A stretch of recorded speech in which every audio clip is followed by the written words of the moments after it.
That's rough. Have you seen these home equity agreements yet? These companies? I don't know. They may have been around forever. I've never even heard of it before. But I was scrolling the other day and an ad for one popped up. And the way they're selling it is no interest, no payments until you sell your home. Or the life of the loan, which is, for this company I was looking at, was 10 years. So you can keep this money for 10 years and not have to pay them a dime, which sounds great. I can't really tell who it's directed at. I don't know if it's people that are financially illiterate, if it is desperation, like they're feeding off of that. The elderly, you basically sell them partial ownership of your home. So for example, the way I saw it was they give you X amount of dollars. Let's say your home's worth $1 million and you owe $500,000 on it. The way the scale slides seems to be based off of how much equity you have. So in that scenario, home's worth $1 million, you have $500,000 in equity. They would give you about 17% of your home's value, or I think really what they're going off of is the 35% of the equity. So 35% of the $500,000, about $170,000 and some change.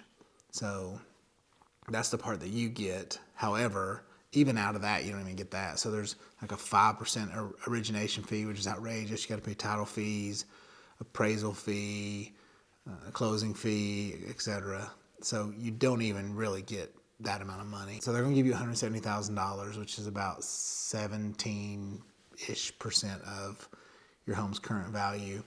Well, they immediately get 35% ownership of your home, not the equity, not the future equity, the entire pie.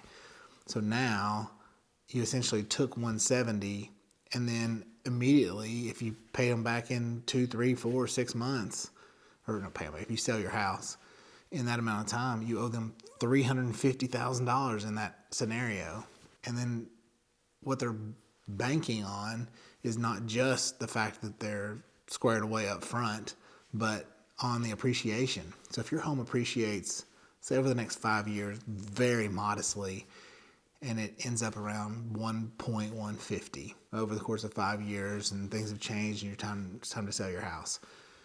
You go to sell that house, and now you owe them 35% of that number, which is like $405,000 for that no interest, no payment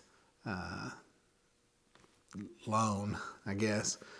I just really hope that people are reading it's not really even fine print. I mean, they're pretty open about it from the one I was looking at.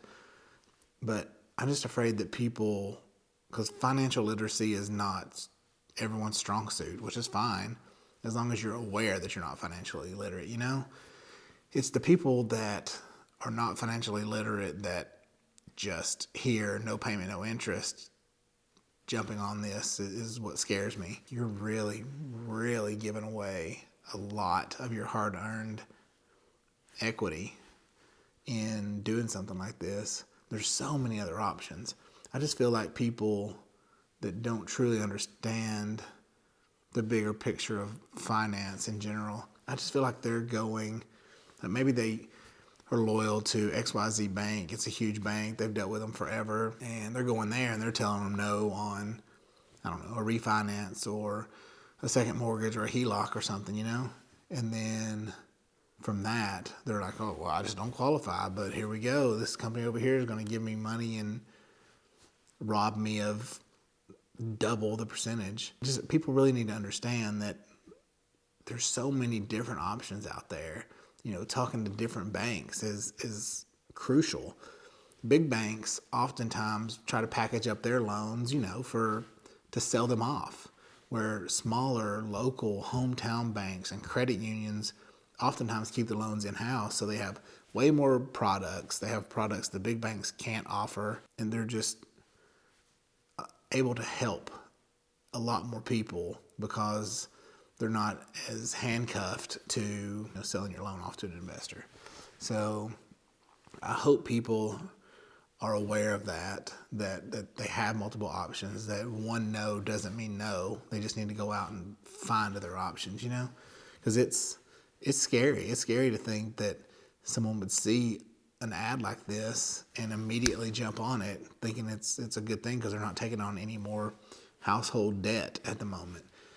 But, at the end of 10 years, if you've not done anything, you either have to sell your house or buy them out somehow. And even with the low, even if that's only appreciated to the 1.150 at the end of it, you got to come up with $405,000 somehow, refinance, or you got to do something. And that is just a tremendous amount of money and a crazy amount of equity giveaway of your home.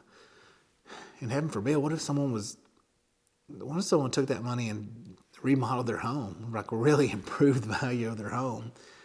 That is unbelievable. I didn't know anything like that existed. I'm shocked that it is out there. I guess if your back's against the wall and you just have no other option, I guess it's good to have as a last resort, but I just hope people are not putting it on the forefront of, man, that's rough.